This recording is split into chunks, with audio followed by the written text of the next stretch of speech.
Hey, Barry Manning here. Welcome to the Friday edition of the Garden Report. And we have here to talk about the Celtics Heat series that was and what's next for Miami after 4 playoff series between these teams. Anthony Chiang, welcome in from the Miami Herald. Been wanting to have him on forever here, and he's finally here, straight from exit interviews down in Miami. Yes. Not the series we expected, Anthony, with the injuries. Or that it could have been, and I think this could have been a great series at full strength, but down Josh Richardson, down Jimmy Butler, by the end of it, down Hawkes and more. It just didn't have any potential to turn to anything here, especially with the level that the Celtics reached this season coming in. And I don't think Boston played a phenomenal series, but they just had to defend a little bit, execute offensively to the bare minimum, and they were going to come out of this series with a win in 5 games. And if it wasn't for that one historic shooting night Miami had, this could have been a sweep easily, as many predicted it to be. So no real surprises here out of this one, just because of the health. Yeah, I mean, that was the story of the Heat season, pretty much. I mean, they had to use a franchise record 35 different starting lineups, so many different combinations. Jimmy Butler, Bam Adebayo, and Tyler Hero played 27 games together all regular season. Just so it was just all full of inconsistencies, different players in and out of the lineup at different times. And then that just continued in the playoffs. It got worse in the playoffs, right? Because Jimmy missed the entire first round. Terry Rozier was out. Duncan Robinson was a shell of himself. Duncan Robinson was very important to the Heat in the regular season. Obviously, as you mentioned, Jaime Hawkes was out for that final game, and Josh Richardson was out for pretty much the entire second half of the season. It was just, yeah, like you said, this series I think could have been competitive for sure if the Heat was healthy. I'm not saying the Heat would have won the series, but I think it would have gone longer than 5 games. But with those guys out, they really had no shot. It was probably a surprise of the playoffs game 2 that they even won that game with who they had available. And I know it took a franchise record amount of threes in a playoff game, and it was kind of the anomaly. But just impressive that they won one game, to be honest with you, because Boston is so good this season.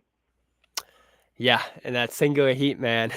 I know you know that Yeah, from writing. I hate how it sounds. I I remember know. that I'm from my sorry. I'm sorry. That's like drilled into me at this point. yeah, no, I know, I can tell.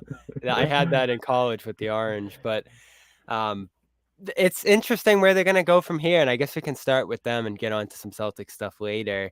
The big thing, and I know you wrote about and you've talked about it, Jimmy Butler's extension. You know that this Yeah. is a guy who they've built their team around to this point.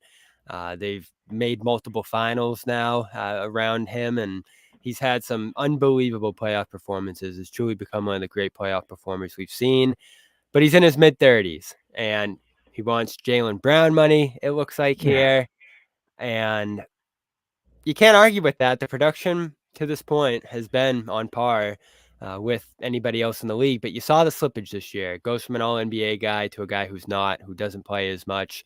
The regular season results aren't quite there, and it's a big reason that this team has been an 8 seed the last couple of years here. And that's tough. You know, you can dig yourself out of it with upsets and go on these Yeah. great runs, but you put yourself in a difficult position by being that kind of team during the year. And when you pay that kind of contract, it's going to be tougher to put a team around him at that point. So it's a grueling decision. More often than not, it feels like the teams just do it, as the Right. Celtics did with Brown, and not a similar situation, obviously, because of the ages, but still a difficult one to give that kind of money, that kind of cap commitment to a guy who you're not totally sure you want to do that for. And again, the age being the big difference here.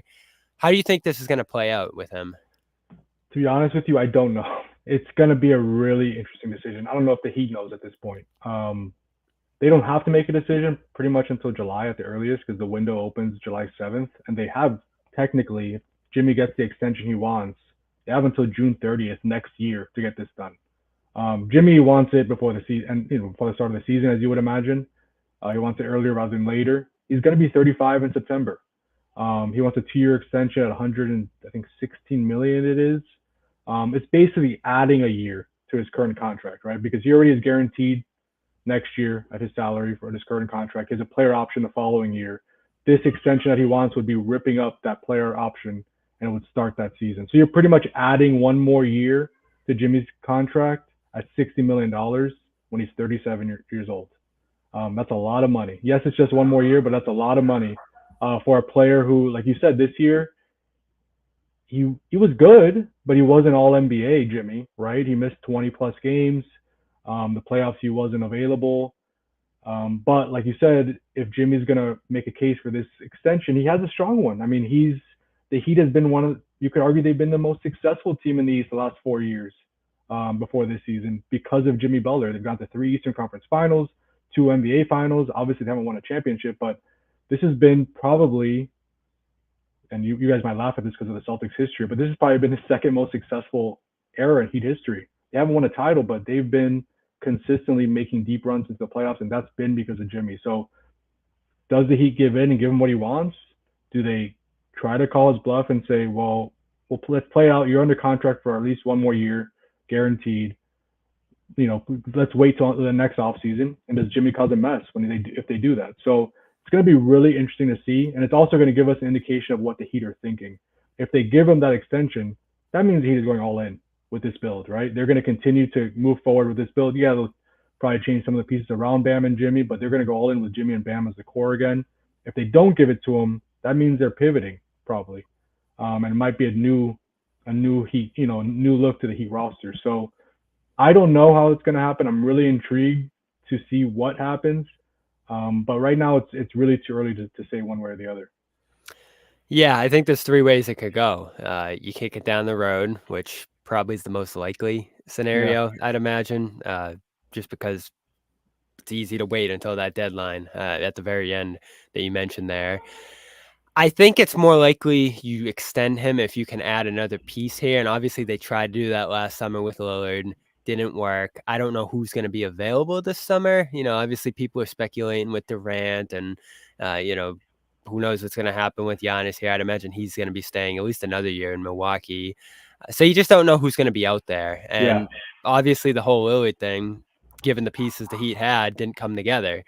So it's tough to say they would come together for another star at that point. And, if it is just going to be Butler, Bam coming back with a similar core here, and I know they hit on Hawkins, so maybe they can hit on another draft pick here, come back healthy, bring back Rozier for a full training camp. I think there's a lot of reasons you could say run this back and it'll go better next year. But how much better? And that's the question right. they're going to have to ask now. What is the ceiling for this team? Because even at their best, the last couple of years here, they ended up, losing in the finals and losing pretty convincingly, to the Lakers in 2020 and then, of course, the Nuggets last year. So I think there's something to say about being in that mix and maybe something breaks your way and you end up being a champion. I think that's always something a team wants to be in position to do. But you also have to think a little bit about the long term, I think. And the tough question here with Butler is obviously they could trade him. But who would want him and how much could you get for him at that point if you don't want to sign him long term, if you don't want to commit to that, super max money here? And it's tough to think about who would want him around the league, just given the age, given, you have bad teams that are probably want to rebuild around their, young core players, and you have good teams who have their guys, and he would have to fit in as probably a second or third piece on those teams. So I have a tough time thinking about anybody who would, not only want him, of course the team would want him, but want him at that price. And that's the tough position they're in here is even if they don't want to do this deal, I Yeah, don't know if they can get a ton for him if they want to move on. yeah. No, I agree. I think the Heat is in a really tough spot because I think you take the emotion out of it. Probably the logical decision is don't give him that money and just kind of see how this plays out. Like you said, kick it down the road and maybe next offseason deal with it. But Jimmy might make a mess out of this if they do that, right? So it's just you don't know. I mean, he's done that before, right? With Minnesota, you've seen him do that before. So and the question is, like you said, Jimmy is still very good. But it has to be a team that feels like they're a Jimmy Butler away from winning a championship, right? Like that feels like they want to go all in right now, willing to cash in some chips to get Jimmy Butler.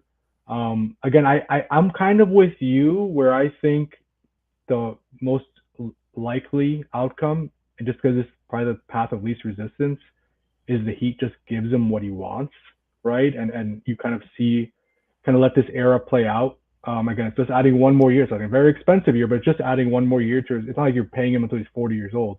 It's adding one more season to his current contract. If I had to predict, I think I would predict that outcome, but I'm not. I wouldn't bet on it. That's for sure, because I could easily see it going the other way as well. What do you make of the other pieces on the team here and what they'll do around Jimmy if they do keep that Jimmy Bam core intact? They obviously go out and trade for Rozier and Yeah, some up and down results there up until the injury and a weird injury that keeps him out this whole first round. I don't know what happened there, but he'll be back at least for another year here with 1 year left on his deal. So I'd have to imagine he'll be part of the core they build here. But you do have that hero piece that's been floated around a million times now. Some draft picks, I'm sure, as well here. Are they going to look to consolidate, go after another star, you think, or are they just going to try to keep building around this core? Jaquez, Jovic, who factored into a playoff series yeah. here for the first time in year two, and then another draft pick potentially here, and they have drafted pretty well in recent history here. So it wouldn't be the worst way to go, but again, when you're going up against the Celtics and some of these top tier teams in the East, does that team have conference winning ceiling to it right now?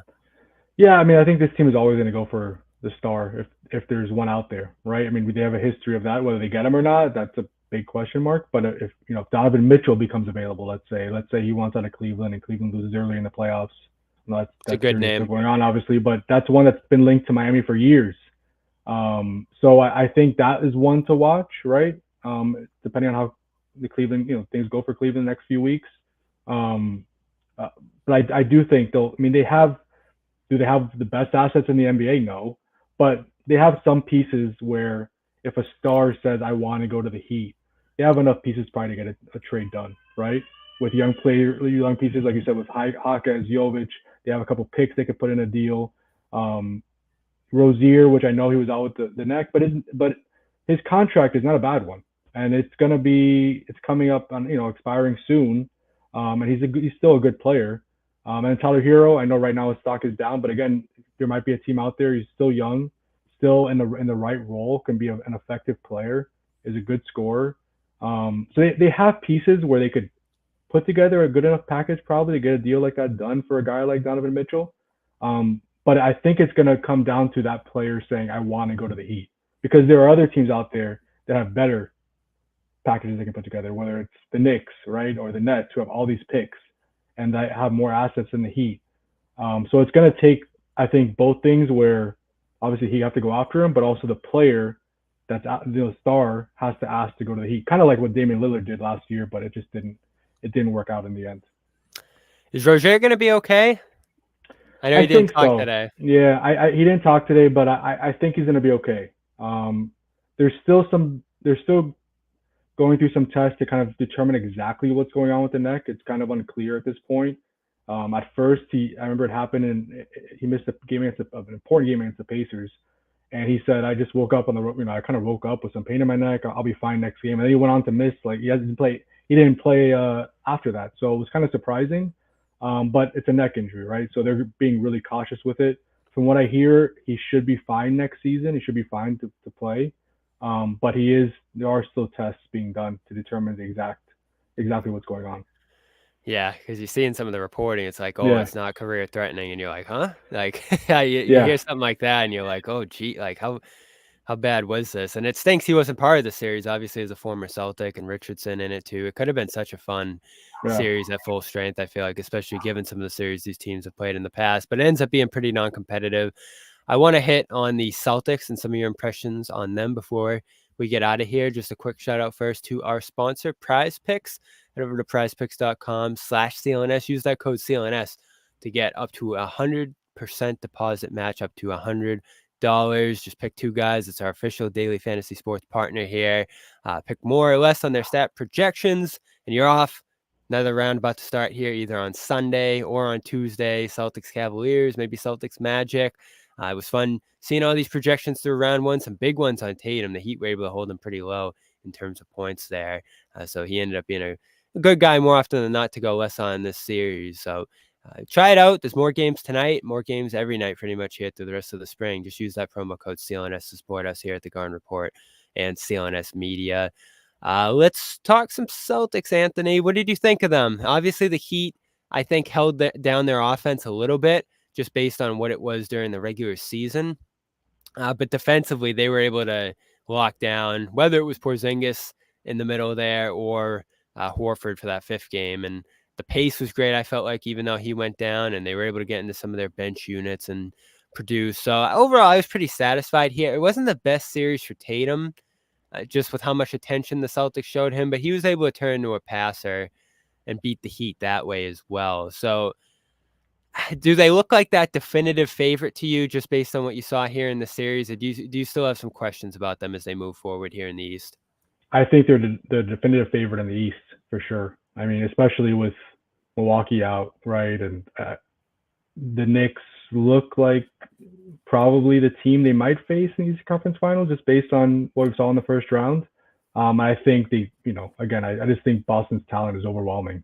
When it comes to if they get to the NBA Finals against a team like Denver or a team like Minnesota or Oklahoma City, I think that's going to be a competitive series. I think Boston, they're definitely better. I think the additions of Drew Holiday, Porzingis, if he can get healthy, make a huge difference. I mean, we saw it in the first few games of Porzingis. I mean, that kind of changed the equation in the matchup against the Heat. You really couldn't play zone much anymore.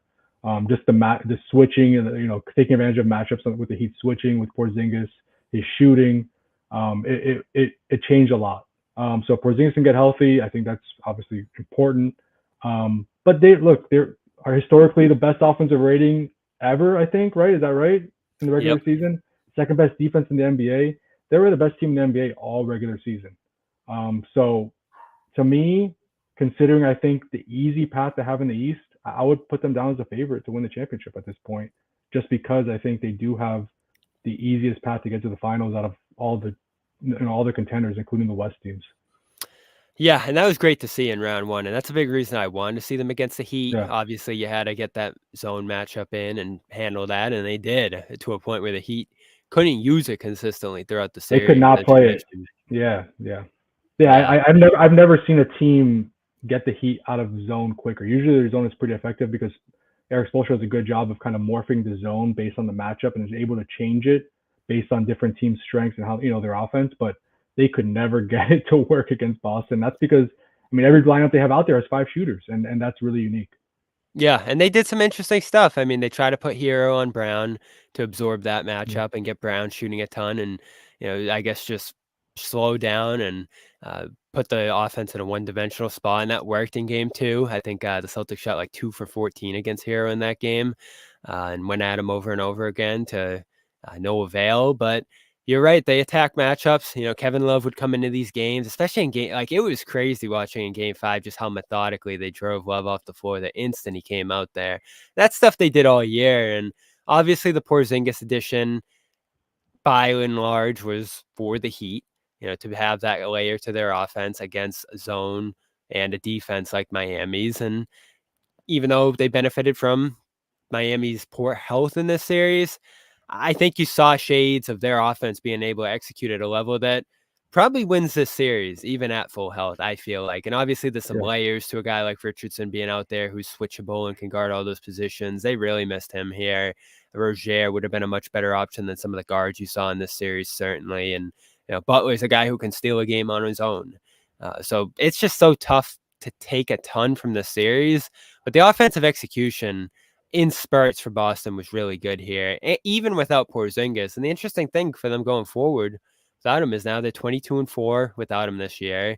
Their offensive rating is actually a little bit better. They played faster in that game 5 without him, and they got out to that 37-point lead. So I think those are positives you pull from this series. And, I'll keep saying it with Tatum. I didn't love his play in this series, but he had a 10-assist game in game 1. He moved the ball well. He defended. I think he had 12 rebounds in game 5 as well. So he did all the other things. When you looked at the way the Heat were guarding him, it really was 2-3 guys lined up against him for a lot of this series, trying to force him to be a passer. Yeah, and I think another encouraging thing is, like you said, I know it was against a watered-down Heat team, but they didn't shoot the 3-ball well in some of those games. Right. And the Celtics still won. I think that's been one of the knocks on the Celtics. Like, they're so dependent on the three ball. They, if they go cold, they can't really win. But their defense is great, obviously, as you know, and they did other stuff on offense to score enough points to get by the Heat. I know they didn't need to score that many points against the Heat team because he struggled to score, but I think that was encouraging that they were able to survive some.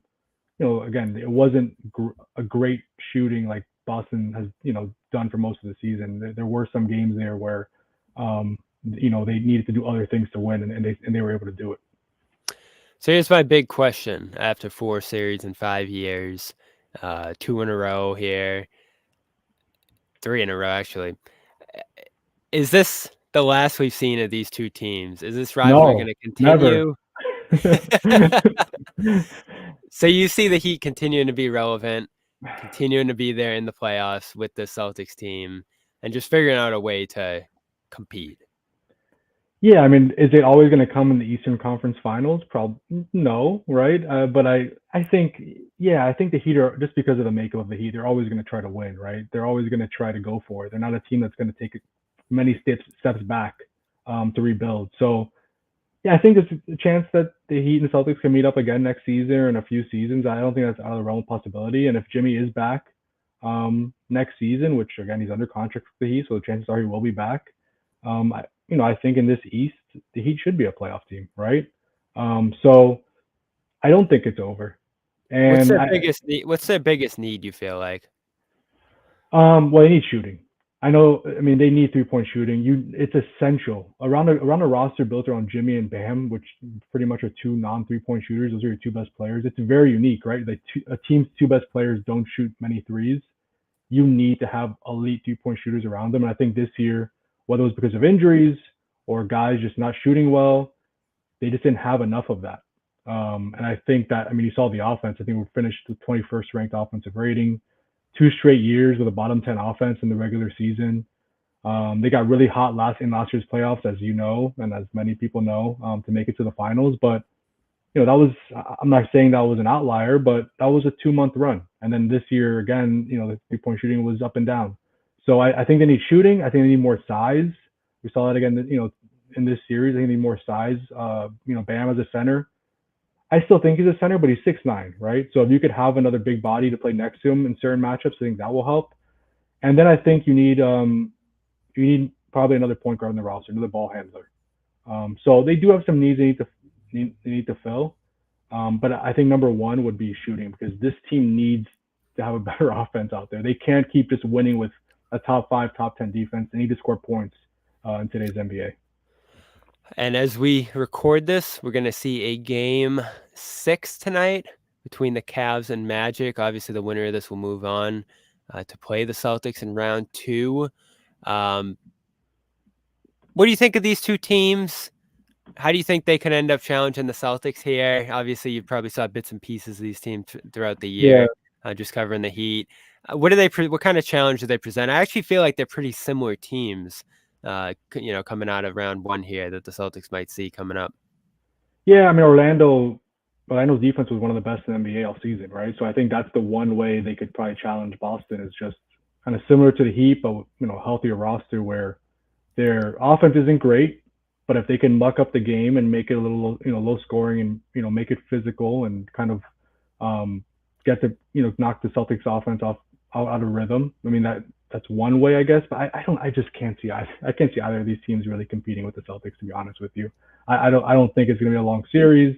Cleveland I think has more talent, obviously, with Donovan Mitchell, and Evan Mobley and Jared Allen and former Heat player Max Strus and Darius Garland. So they have talent, but again, I just haven't. They've been so up and down this year. The offense has kind of been weirdly inconsistent, even though they have guys who could put some points up. So I really do.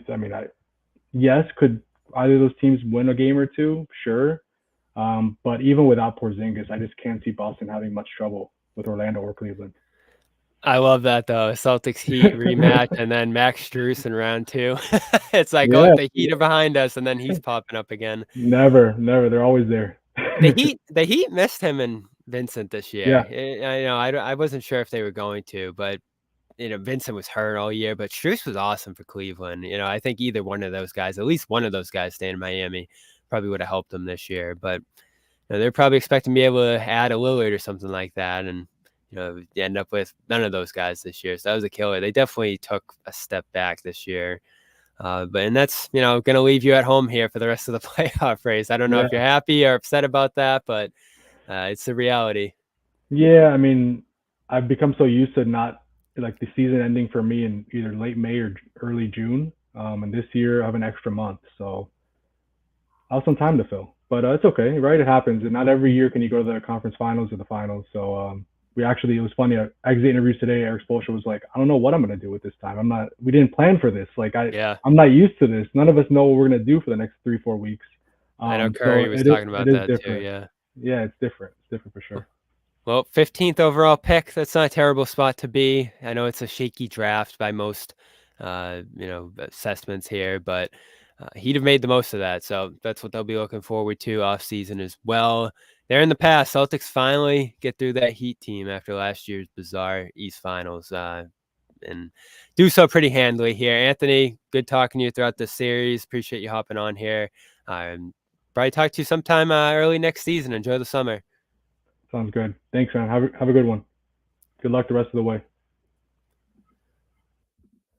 All right, and before we get out of here, obviously about to go watch Cavs Magic. We're gonna have a series preview coming at some point this weekend if it is the Cavs that win tonight. So stay tuned for that. Obviously, plenty of preview on both sides coming your way tonight. If there's a Game 7, looking at what both of these teams could bring to the Eastern Conference semifinals here. So stay tuned for that as well. And we'll see what happens in Game 6 here tonight. Again, 7 o'clock tip, so this will be starting just any minute now. I don't think we'll be going live tonight, so stay tuned for something tomorrow probably to preview the series if it is going to be Cavs Celtics here, and it'll get started on Sunday. So a pretty quick turnaround here if the Cavs take care of business tonight. They'll be heading right from Orlando to Boston directly if they win this one tonight. But of course, Magic are favorited tonight. They're at home. They've won every game in this series at home. So there certainly could be a Game 7 on Sunday that forces the Celtics to wait until Tuesday for this next series to begin. We, of course, are also brought to you by Game Time. Love Game Time. I've used them even before they became a partner here on the Garn Report. And it's the best place to get tickets right up to and even after the start of these games. That's why it's called Game Time. Just pick out matchups, games, playoff games certainly going on right now too that you'd like to attend. This Game 1 will be coming up 1 o'clock on Sunday if the Cavs take care of business tonight. So Sunday afternoon, you feel like getting a last minute ticket, you could save up to 60% last minute on sports, but also concerts, comedy, theater. I got a nice concert coming up next week here in Boston. We're going to try to check out Game Time for some deals on that. Getting over at the MGM there at Fenway next week. So save even more when you choose a section. Let Game Time choose the seats. You can toggle through front, and there's no surprise fees at checkout. That's the big thing. Panoramic view of your seat. That's one of my favorite things I've always loved about Game Time here. So just download the app, create an account, and use the code CLNS for $20 off your first purchase. Of course, terms apply. Just create an account and redeem the code CLNS. That's the important part. Use the code CLNS for $20 off. Of course, that's for first-time users only. CLNS. Spell it out. Redeem that code at checkout. Get $20 off your first tickets over at Game Time. Last-minute tickets, lowest price, guaranteed. That's the Game Time app. Great partner here at the Garn Report. And that's our show for tonight. I'm going to go watch Cavs Magic right now. I want the Cavs to take care of business tonight. I don't want to be sitting around here for 5 more days. We'll, of course, have more practice coverage tomorrow. Joe Sway and I were over there today. Interviews are up now over on CLNS Media. So check all that out from today. And that's our last word on Celtics Heat. It's over, 4-1. Celtics took care of business here, and I'll give them credit for doing that. They did a great job in this series, just blowing by them and taking care of business. I know Al had some comments about that today as well, that they weren't able to do that last year against the Hawks. This year, they get it done. So that's it. I'm Bobby Manning. Good talking to you guys here tonight. Enjoy your weekends, and hopefully we'll see you here on Sunday with a post-game Garn Report. Stay tuned, of course, for a series preview as well. I'll grab some of the guys together to talk about the Cavs if they win tonight. And that's it. Stay tuned for this. We might do this tomorrow. More Kendrick Drake talk on Dome Theory. Of course, check out my show, Dome Theory, here on CLNS Media as well. Appreciate you, man, talking about that and tuning in when we do go live, me and the guys over there. So we'll have that for sure this weekend as well. I think we're planning on tomorrow, probably around 5 o'clock. So, yeah, might be some double-barreled action tomorrow between Dome Theory and a Cavs Magic post-game, Cavs Celtics series preview tomorrow. So we'll be busy this weekend. But that's it for tonight. Enjoy the game, everybody, and we'll talk to you soon.